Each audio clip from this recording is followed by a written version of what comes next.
Crack your knuckles all the time. You've probably been warned it'll give you arthritis. But guess what? That's a total myth. For years, people believed cracking your knuckles could lead to arthritis.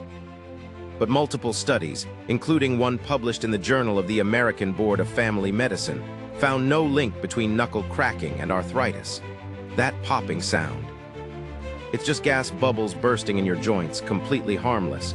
So if you love that satisfying crack, go ahead, your hands are safe. Did you used to think this was bad for you? Drop a "I believed it" in the comments.